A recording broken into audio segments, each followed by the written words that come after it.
Tawag sa pagsamba. Paano mapapanatiling malinis ang pamumuhay ng sinumang tao sa kanilang kabataan? Tayo pong lahat sa pamamagitan ng pagsunod sa banal mong kautusan. Ating pong awitin, awit ng pagpupuri, The Bible School.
Tayo po'y sumandaling manalangin. Aming Ama, aming Panginoon, kami po ay lumalapit muli sa iyo upang magbigay pasalamat, Panginoon, sa bawat biyayang aming natanggap sa lumipas na isang linggo, Panginoon. Salamat, Panginoon, sa mga biyayang natanggap namin at patuloy naming tinatanggap. Gayon din, Panginoon, sa kaligtasan na patuloy mong pinagkakalob sa amin, Panginoon. And sa araw pong ito, hayaan mong magpasalamat ang bawat isa sa amin, Panginoon. Purihin ka sa espiritu at katotohanan, Panginoon. Ito ang aming panalangin sa pangalan ni Jesus. Amen. Sagutang pagbasa. Kayo ngayon ay makinig sa turo ko, mga anak. Inyong dinggit o linigin, salita kong binibigkas.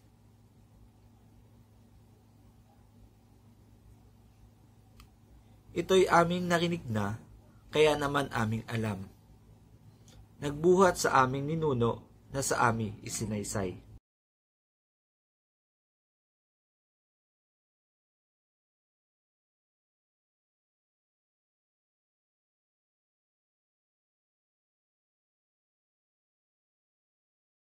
Ang lahat ng gawang ito noong unay nasaksihan.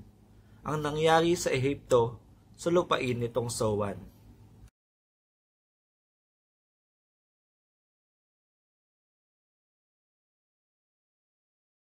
Kapag araw, sa paglakad naging gabay nila'y ulap. At kung gabi naman, tanglaw ay apoy na maliwanag.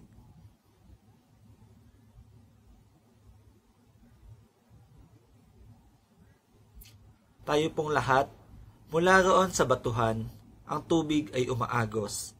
Daloy nito kung pagmasdan, katulad ay isang ilog.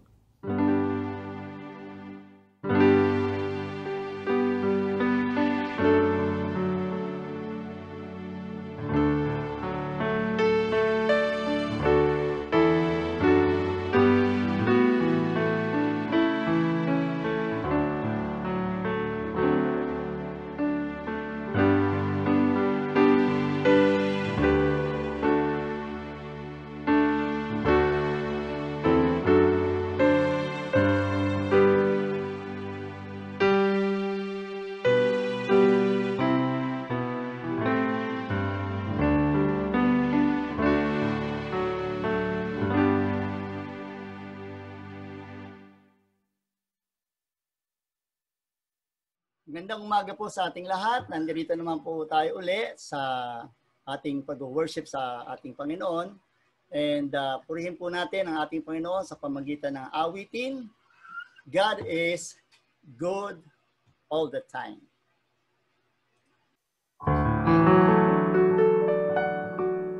God is good all the time. He puts a song of praise in this heart of mine. God is good all the time. Through the darkest night, His light will shine. God is good. God is good all the time. God is good all the time. He puts a song of praise in this heart of mine. God is good all the time. Through the darkest night, His light will shine. God is good. God is good all the time. If you're walking through the valley and there are oceans all around, do not fear. He will guide you.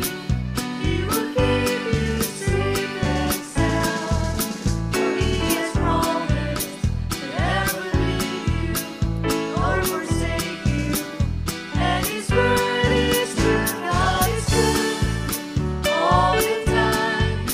He puts a song of praise in this heart of mine. God is good all the time. Through the darkest night, His light will shine. God is good. God is good all the time. We are sinners, so unworthy, and for us He chose to die.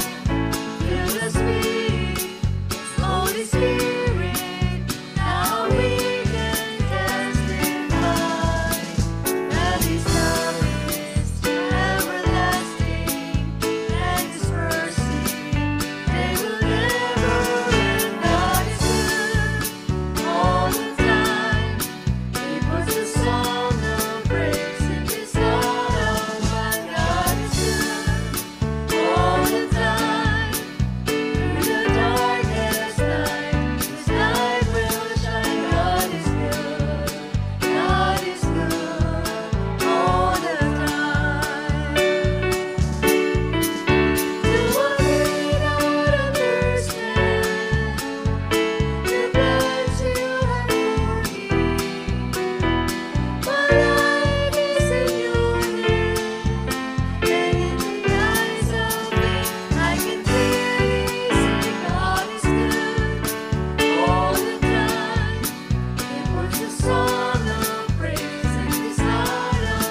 goodness and mercy shall follow me all the days of my life, and I will dwell in the house of the Lord forever.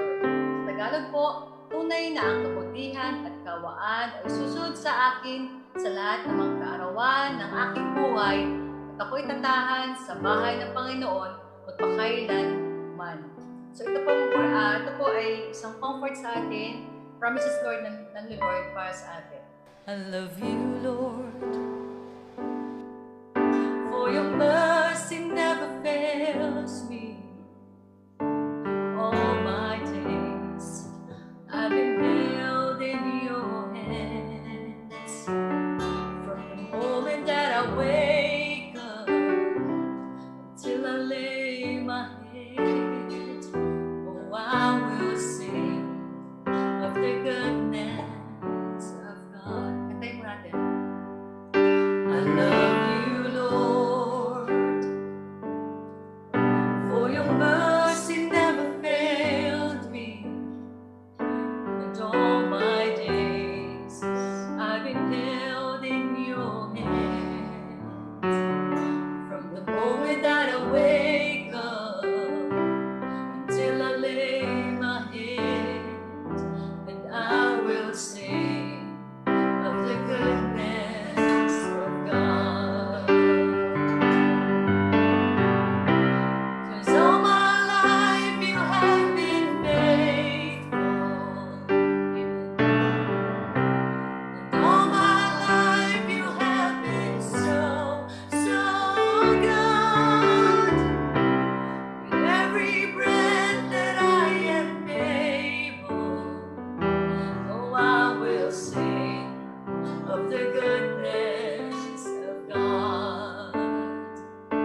Ang unang pagbasa ay matatagpuan sa Deuteronomio, Kabanata 6, talata 4 hanggang 9. At ito po ang mga sinasabi. Pakinggan mo, O Israel, si Yahweh na aking Diyos, ang taging Yahweh. Ibigin mo si Yahweh na iyong Diyos ng buong puso, buong kaluluwa at buong lakas. Ang mga utos niya ay itinanim ninyo sa inyong puso. Ituro ninyo ito sa inyong mga anak. Pag-aralan nyo ito sa inyong tahanan, sa inyong paglalakbay, sa inyong pagtulog sa gabi, at sa inyong pagbangon sa umaga. Ipulupot ninyo ito sa inyong mga kamay, bilang tanda, itali sa inyong noo. Isulat sa mga hamba ng pintuan ng iyong bahay at mga tarangkahan. Ang pangalawang pagbasa ay matatagpuan sa Aklat ni Mateo, Kabanatang 22, talatang 34 hanggang 40. Nagtipon-tipon ang mga Pariseo nang mabalitaan nilang napatahimik ni Jesus ang mga Saduseyo. Isa sa kanila na dalubhasa sa kautusan ang nagtanong kay Jesus upang subukin ito. Guro, alin po ang pinakamahalagang utos sa kautusan? Tanong niya. Sumagot si Jesus, ibigin mo ang Panginoon mong Diyos ng buong puso mo, buong kaluluwa mo at buong pag-iisip mo. Ito ang pinakamahalagang utos. Ito naman ang pangalawa, ibigin mo ang iyong kapwa gaya ng pag-ibig mo sa iyong sarili. Sa dalawang utos na ito, nakasalalay ang buong kautusan ni Moises at ang katuruan ng mga propeta.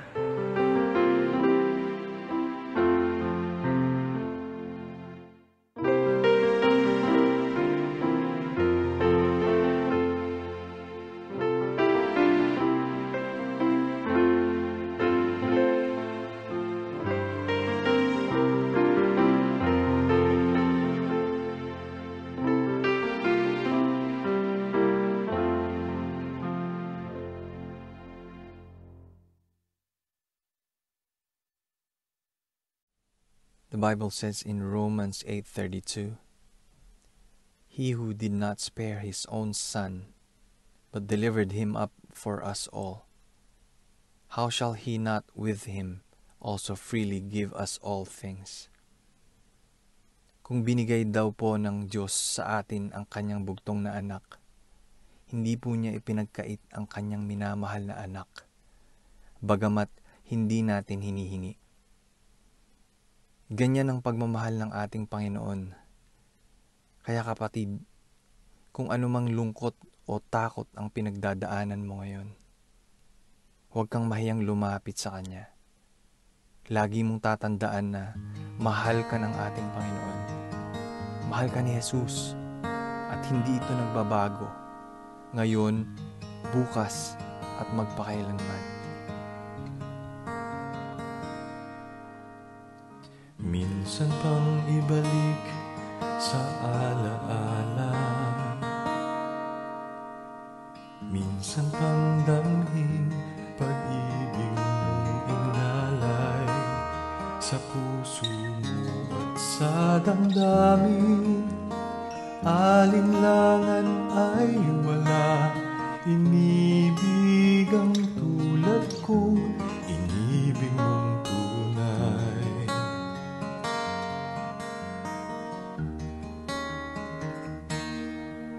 Kahit pa man minsan ako'y lumalayo, nanlalamig, nagkukulang, nagkakamali. Kailan pa man di ka nagbago, pag-ibig mo'y di naglaho, ni minsan di nilisan, lagi kang naroon sa aking tabi. Sadyang wala nang papantay sa pag-ibig mong dalisay, tanging ikaw lang ang sa akin nag-alay, ngayon at magpakailanman. Pagmamahal na iyong bigay,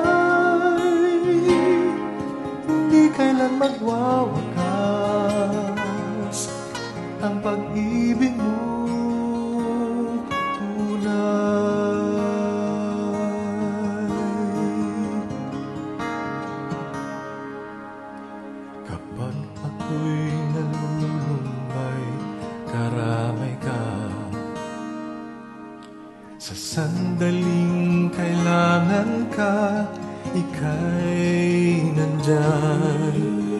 Kailan ka man di mo iniwan, kasama kang lagi sa tuwina, ni minsan di nilisan. Sa piling mo'y mayroong katiyakan, sadyang wala nang papantay.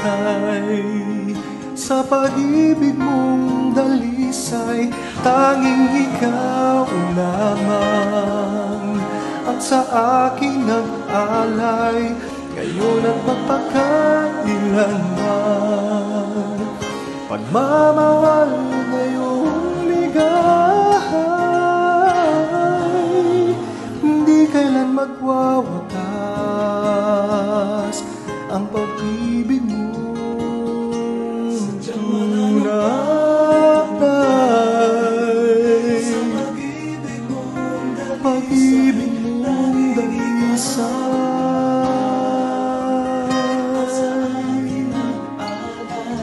ngayon at pagpakailanman. Pagmamahal na iyong bigay, hindi kailan magwawakas ang pag-ibig mo. Kaya ang buhay kong taglay, tanging laan lamang sa'yo.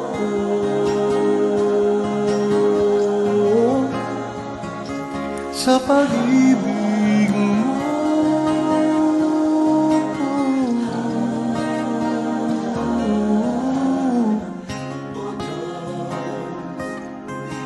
hindi magwawakas.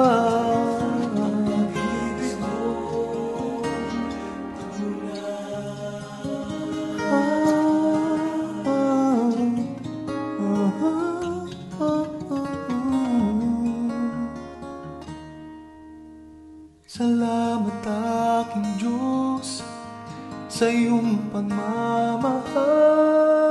Salamat o Jesus sa iyong pagmamahal.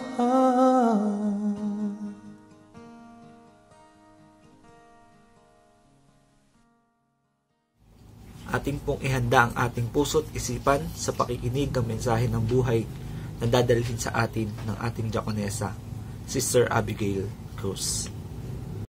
Magandang umaga po sa ating lahat. Sa sandali pong ito, hayaan niyo pong meron po akong ipa-flash sa inyong screen na mga pictures. Hulaan niyo po yung word na mabubuo po mula dun sa picture. Meron lamang po tayong 5 seconds. First word po.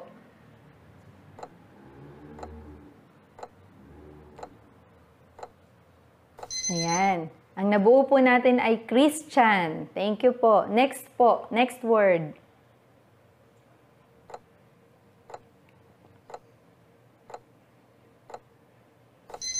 Next po ang education. Tama po. Next word.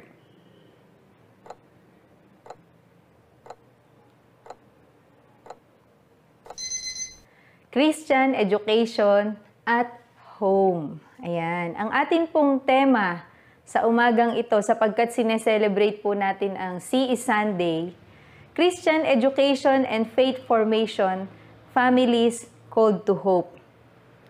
Ang pamilya po ang tinuturing na basic unit ng lipunan. Dito natin nakukuha ang love and support. Dito tayo humuhugot ng lakas. Dito tayo nanganganlong sa oras ng problema, sa oras ng kabigatan na pinagdadaanan natin. Ngunit kabaligtaran po sa iba. Sa iba, hindi po ganun ang karanasan nila. Sa halip, dito na nila nararanasan ang painful experiences at bitterness. Ngunit dalangin ko po sa bawat pamilyang Kristiyano, patuloy nating ipamuhay ang disenyo ng Diyos sa isang pamilya. Simula po noong Marso, tayo po ay nag-lockdown. Wala muna pong pagkikitang nagaganap sa mga paaralan, sa mga simbahan, wala po tayong face-to-face. Kung gayon, ang katanungan, papaano na po ang Christian education at faith formation? May programa po ba ang ating iglesia patungkol dito? Hayaan niyo pong sa umagang ito ay i-promote ko po ang activity ng ating Nurture sa pangunguna rin po ng ating CE. Bago pa man po tayo humiling sa Panginoon, binigyan na tayo ng gadget ni Lord. Thank you, Lord, sa provision niya. Bago pa nagka-pandemic. Kung kaya't nung nagkaroon ng online service, bumuo po ang ating iglesia ng online service para magkasabay-sabay pa rin po tayong mag-worship sa kanya-kanya nating tahanan. At ang oras po ay 9 a.m. Yan. Nagkaroon din po tayo ng midweek. Meron po tayong midweek service at prayer fellowship na rin po natin yon via Zoom. Ang children naman po ay mayroon Sunday school. Nagpapatuloy po ito sa pangunguna po ng PAC Deaconess Association. Pinagsama-samang effort po iyon na nilalagay po iyon sa YouTube. At sa kalaunan, nilagyan po ito sa Facebook para mas affordable. Ang atin pong iglesia ay nagpapamigay naman ng pambatang module, ng paaralang lingguhan, kada 2 buwan po, upang maabot yung mga bata sa extension classes at yung mga batang walang pang-internet. Meron din po tayong 3 to 5 minutes storytelling, Bible story, sa Facebook para tipid po sa load. Po-promote ko rin po yung sa iba. Yung youth po ay meron pong care group every Thursday, 8 p.m. At meron din silang Sunday school. Sa kanilang GC po ito ginaganap. Ang Mayaf on the Go, 4 p.m. every Sunday. Ang Mountain Movers, ito po yung ginaganap po nila ito tuwing Sabado, 3 p.m. Ganon din po ang Proverbs 31:30, girls. Ito po yung 41 to 59 years old. Tuwing Biyernes po, alas 7 ng gabi. Ang Titus 2 women, 60 years old na women po and above. Ini-invite po namin kayo tuwing Linggo, alas 3 ng hapon. Ang choir devotion ay nagpapatuloy din po tuwing 7 p.m. ng Sabado. Brother's Keeper, ito po yung mga men natin na 50 years old and above. At ang Daniels of Today, tuwing Linggo po sila, 10:30. Ito po yung 41 to 49 years old. May mga programa po, ayan po, yung program po ng ating church. So, sana po, samahan po natin. At kailangan po ito kasi ng katuwang. Kailangan po ng pamilya. Sabi nga po natin, tayo ay isang pamilya. Kailangan po ng makakatuwang ng mga programang ito upang maisakatuparan. Ang pamilya man po natin na binigay ni Lord ay biological o hindi. Sana po bigyang katuparan po natin ito. Ang atin pong teksto sa umagang ito ay yung binasa kanina at muli babasahin ko po sa inyo. Samahan po ninyo ako, matatagpuan sa Deuteronomio 6, talata 5 hanggang 9. Ganito po ang sinasabi. Ibigin mo si Yahweh na iyong Diyos ng buong puso, buong kaluluwa at buong lakas. Ang mga utos niya ay itanim ninyo sa inyong puso. Ituro ninyo ito sa inyong mga anak. Pag-aralan ninyo ito sa inyong tahanan, sa inyong paglalakbay, sa inyong pagtulog sa gabi at sa inyong pagbangon sa umaga. Ipulupot ninyo ito sa inyong mga kamay bilang tanda. Itali sa inyong noo, isulat sa mga hamba ng pintuan ng inyong bahay at mga tarangkahan. Sabi po nung awit, love the Lord your God with all your heart, with all your soul, and with all your strength. Mahalin daw po natin ang ating Panginoon. Pag minamahal po natin yung isang tao, di ba, priority po natin. Sana po higit doon yung para sa hari ng mga hari. Ang bilin po ay itanim sa puso, ituro sa mga anak, pag-aralan sa bahay, pag-usapan pag naglalakad, pag naglalakbay, bago matulog, pagkagising, ipilupot sa mga kamay, makita sa tahanan, itali sa mga noo, isulat sa hamba at tarangkahan ng ating mga tahanan. Nais lamang po na buhayin ang pag-ibig ng Diyos, ang salita ng Diyos sa loob ng tahanan. Napakaliwanag po ng utos ni Lord. Sa tahanan niya ina-address. So kung tahanan po ang address, magulang po at mga anak ang naroroon. Ito po ay utos sa atin. Hindi po ito suggestion only. Kasi ganun po natin, naniniwala po ako, ganun natin tinitingnan ang Diyos na ating pinaglilingkuran. Siya ay may kapangyarihan sa ating buhay. Kung kaya't kapag sinabi niya po, tayo po ay sumusunod. Dahil sabi po sa Santiago 4:17, ang nakakaalam na dapat niyang gawin ang mabuti, ngunit hindi iyon ginagawa ay nagkakasala. Huwag po tayo sanang magpatuloy sa pagkakasala, sa halip magpatuwid po tayo sa ating Panginoon sa umagang ito. Kung tayo po ay medyo nakakakalimot sa pagbibigay pansin sa kanyang mga salita. Hindi po madali. Sabi nga, Christian education. So we educate po. Nagtuturo tayo. And faith formation. May molde, may forma. Kapag po tayo ay pinoporma, hindi po ito madali eh. Pag pinoporma natin po yung ating mga anak, di ba, hinuhubog natin. Mayroong pagtanggi. Expect po natin yon, hindi po yun isang surprise. Ngunit tayo po kasi yung binilinan. Ang sabi po, Proverbs 22:6, sabayan niyo po ako, train up a child in a way he should go, and when he grew up, he will never depart from it. Sa atin naman po, may mga sapat na gulang, sabi po sa unang Timoteo 4:8, may pakinabang sa pagpapalakas ng katawan, ngunit ang pagsusumikap na maging makadiyos ay mapakikinabangan sa lahat ng paraan, sapagkat ito'y may pangako, hindi lamang sa buhay na ito, ngayon, kundi maging sa buhay na darating. So magsanay daw po tayo, hindi lamang po yung katawan nating pisikal ang ating palalakasin, kung hindi ang ating mga spiritual na aspeto ng buhay. Mga kabataan, kumusta po ang ating devotion, ang ating pag-aaral, ang ating pakikibahagi? Sabi sa mga ngaral 11:9, magalak ka binata sa panahon ng iyong kabataan. Gawin mo ang gusto mo at lahat ng kaakit-akit sa paningin mo. Ngunit tandaan mong ang lahat ng ito'y iyong ipagsusulit sa Diyos. Yan. Ano po, kahit na nagagawa natin yung gusto natin, ipagsusulit natin ito sa ating Panginoon. Ano po kaya yung binibigyang pansin natin? Temporal or eternal? Sana po mas bigyan natin ng kasanayan o focus, priority, yung bagay na eternal. Ano po? Nung ako po ay umattend sa webinar ng BCED, narinig ko po yung devotion ni Pastor Tess Cruz.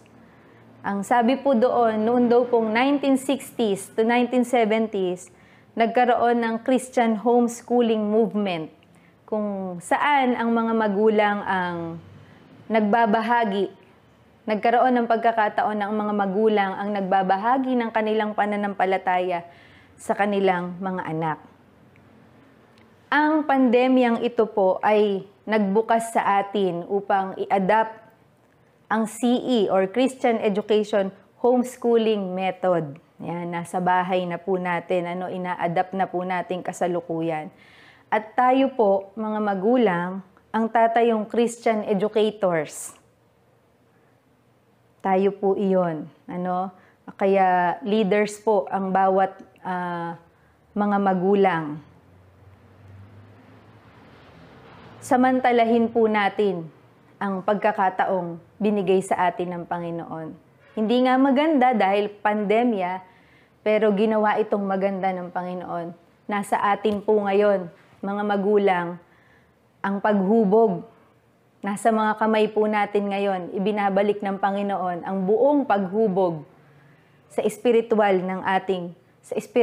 na buhay ng ating mga anak. tanggapin po natin yon. Sabihin nga po natin, ako ay isang Christian educator. Tayo po ay tinawag ayon po sa ating teksto. Sabi nga po sa mga ngaral 3, ang lahat sa mundong ito ay may kanya-kanyang panahon, may kanya-kanyang oras. So ngayon po, i-cherish natin yung panahon na ito. Na pag meron tayong pagkakataon na hubugin talaga yung ating mga anak. Patuloy po tayong maglaan sa kanila ng panahon para mapalago sa pagpapalago, pagpapalalim, pagpapatatag ng espiritual na buhay ng bawat isang kaanib. At the same time, marami din po tayong matututunan sa ating mga anak. Masusurprise tayo sa mga questions nila minsan mahirap sagutin, lalo na pagtungkol sa ating Panginoon. Kaya't natututo po tayo sa isa't isa. Nais ko pong ihalimbawa si Ginang Susana Wesley. Tama po, siya po ang ina ng Father of Methodism, si John Wesley. Si Ginang Susana Wesley po ay may 19 na anak. Ang asawa niya po, alam po nating lahat, si Samuel Wesley. 19 na mga anak. Yung 9 po doon ay pumanaw nung sila ay maliliit pa o sanggol. Kasama daw po yung 2 sets of twins niya. Pero ang maganda po doon, ito po ay nakuha ko nga pala sa People of the United Methodist Church site. As soon as natuto daw pong magsalita yung kanyang anak, tinuturo na po niya yung Lord's Prayer. Pinare-recite niya.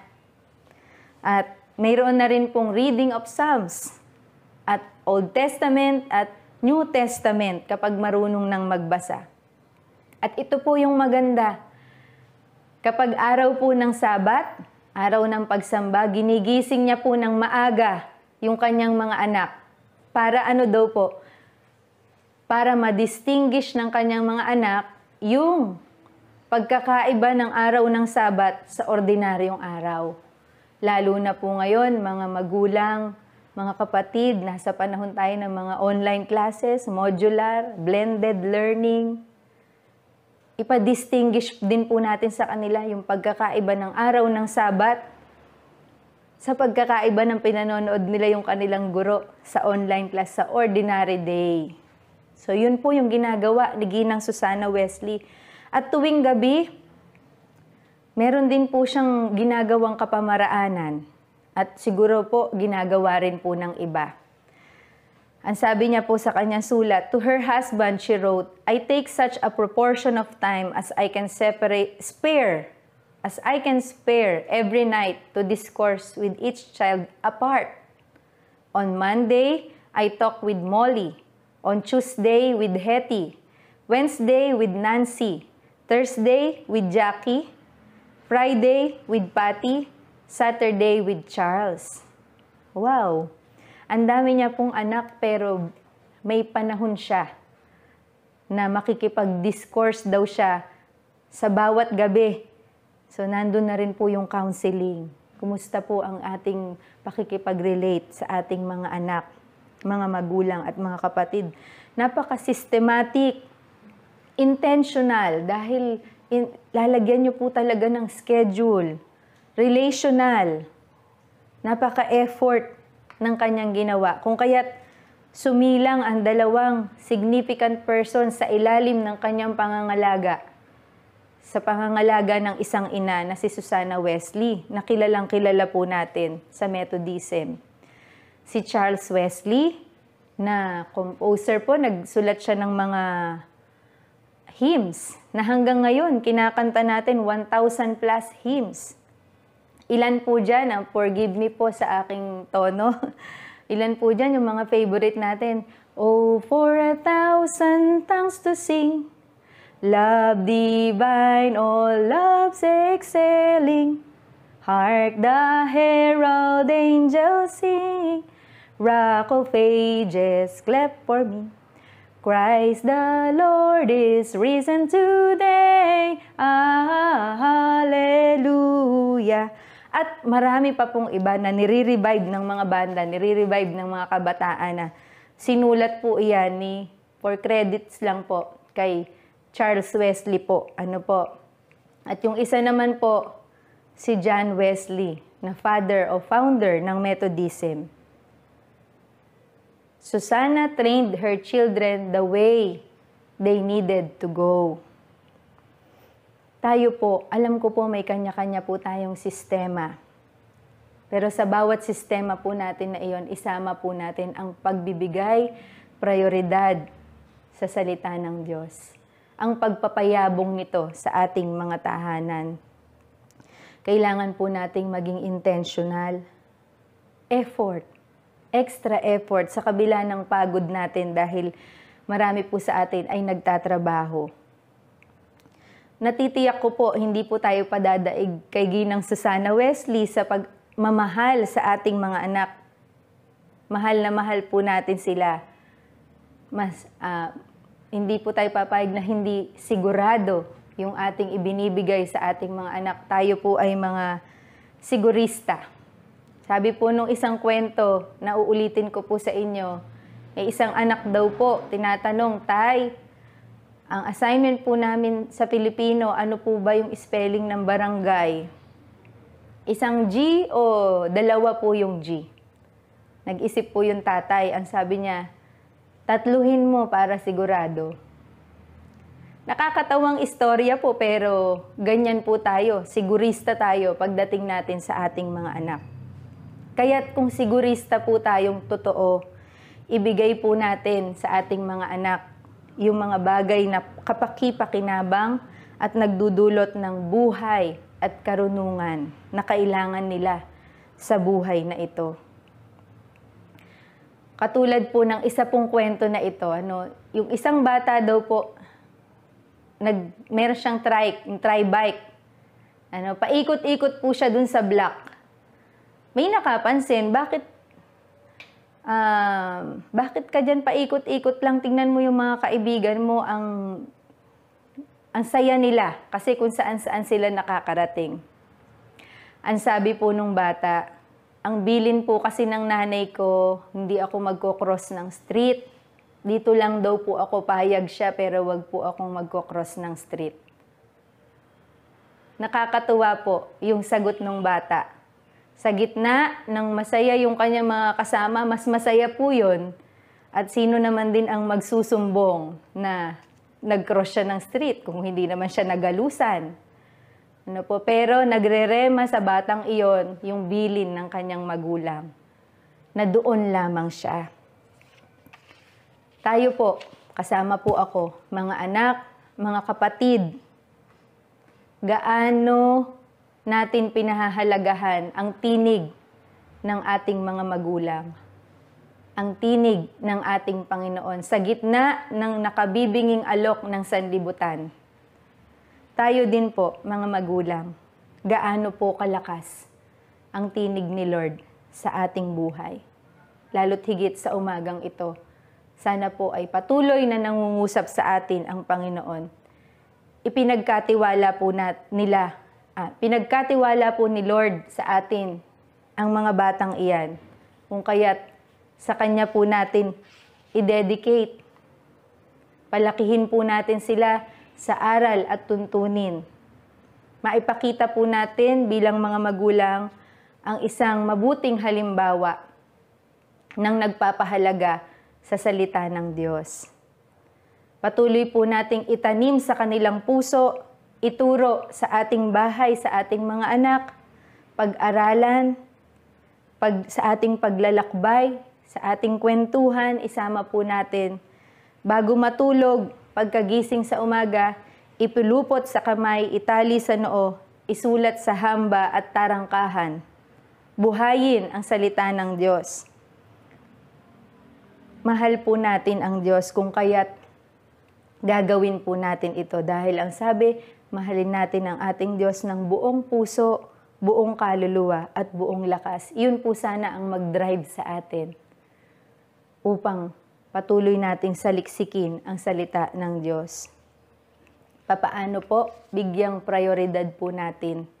Bigyang panahon po natin ang pagsasaliksik ng kanyang mga salita. Muli po, mga magulang, tandaan po natin ang verse na ito sa Malakias 2:15a. Hindi ba't pinag-isa kayo ng Diyos sa katawan at sa espiritu? Ang layunin niya ay upang maging tunay na anak ng Diyos ang inyong mga supling. Kaya't maging sa gitna ng pandemya, ipagpatuloy po natin ang Christian education at faith formation sa ating kanya-kanyang tahanan sa kapurihan ng ating Panginoon. Amen.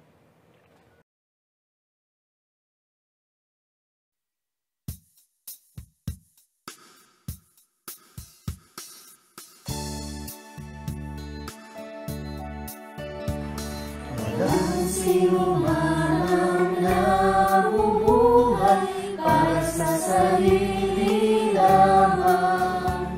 Walang sino man ang namamatay para sa sarili lamang. Tayong lahat ay may pananagutan sa isa't isa.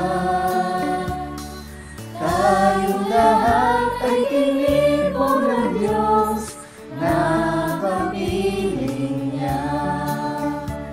Sa ating pagmamahalan at paglilingkod sa kanino man, tayo ay magdadala ng balita ng kaligtasan. Tayong lahat ay may pananagutan sa isa't isa. Tayong lahat ay tinipon ng Diyos na kapiling niya.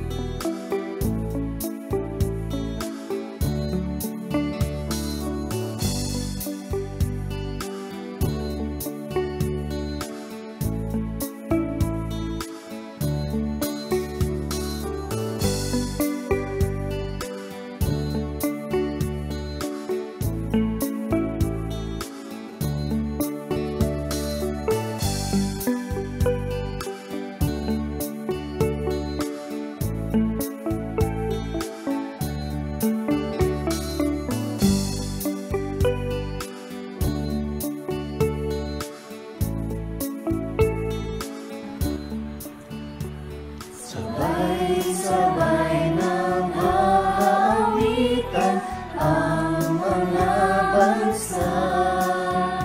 Tayo'y tinuring Panginoon bilang mga anak. Tayong lahat ay may pananagutan sa isa't isa. Tayong lahat ay tinipon ng Diyos na kapiling niya.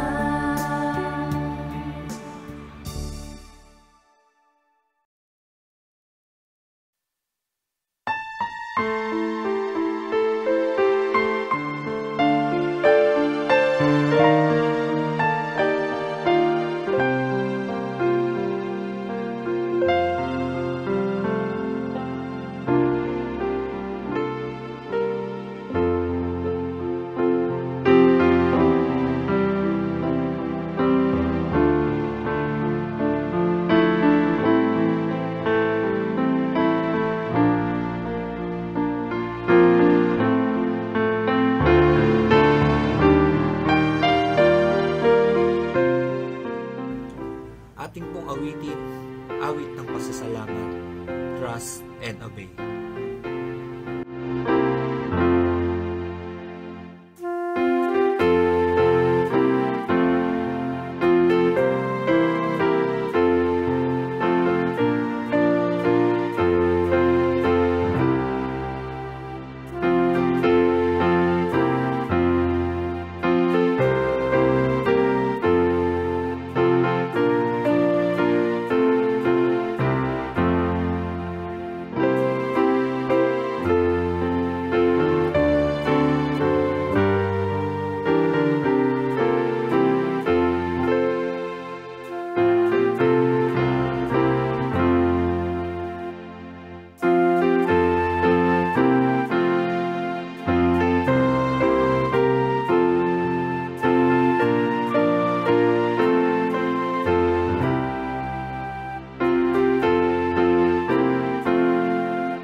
manalangin.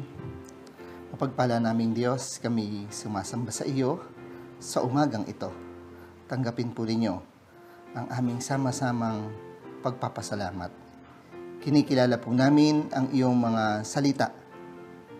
Tulungan niyo po kaming maging masunurin sa lahat ng sandali ng aming mga buhay. Patawarin niyo po kami sa aming mga kasalanan. Tulungan niyo po kaming lumakad ng may katapatan sa iyo sa lahat ng araw na iyong ipinagkakaloob sa amin. Sa umagang ito, dalangin namin ang aming mga magulang. Patuloy nawang pagpalain ang kanilang buhay. Patuloy mo silang puspusin ng kalakasan. Pagalingin niyo po ang kanilang mga karamdaman. Inaalaala po namin si Nanay Hubeng. Sana po lubos na kagalingan at pagpapala maging ang kanyang pamilya, Panginoon. Inilalapit namin. Si Ate Ina Paulino, katagumpayan ng kanyang operasyon sa mata, ang patuloy naming dalangin. Si Nikki at ang kanyang baby, Panginoon, ay inyo pong i-bless. Salamat, Panginoon. Si Tatay Maeng, si Tita Ronnie, si Nanay Nersa, Tita Lily, Nanay Nelia at ang mga seniors, Panginoon, ay patuloy niyo pong bigyan palagi sa araw-araw ng kanilang buhay. Maranasan nila ang maginhawang pakiramdam. Inaabot din namin sila Tita Presi Rodriguez sa aming panalangin. Tulungan niyo po sila, Panginoon. Patuloy na kagalingan. Lubusin niyo po ang kanyang kagalingan.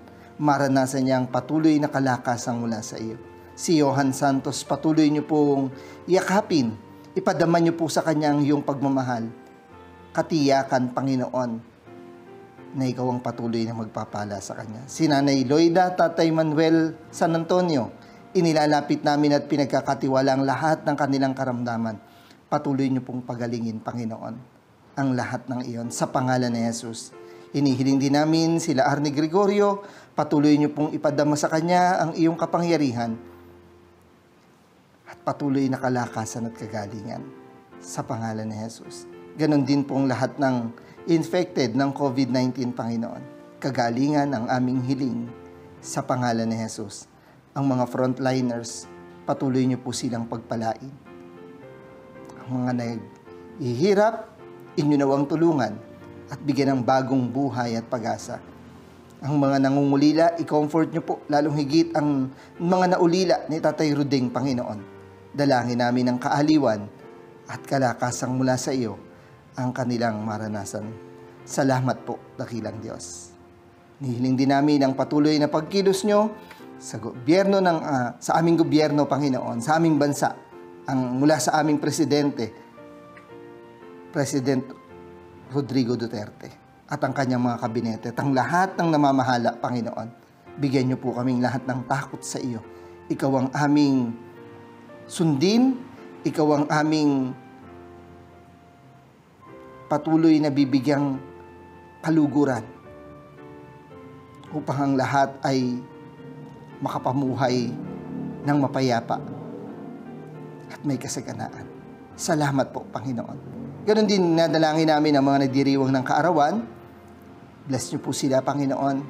Higit sa kanilang inaasahan ay patuloy nilang tanggapin. Salamat po. Kami nagtitiwala sa aming sama-samang paglago bilang pamilya sa pag-ibig at pananampalataya sa pamamagitan ng iyong biyaya sa aming mga buhay. Kaya binabalik po namin ang lahat ng papuri at pasasalamat sa pangalan ni Jesus na aming Panginoon at agapagligtas. Amen at amen. At ngayon, tanggapin natin ang walang hanggang pagpapala buhat sa Diyos Ama, Diyos Anak, at Diyos Espiritu Santo.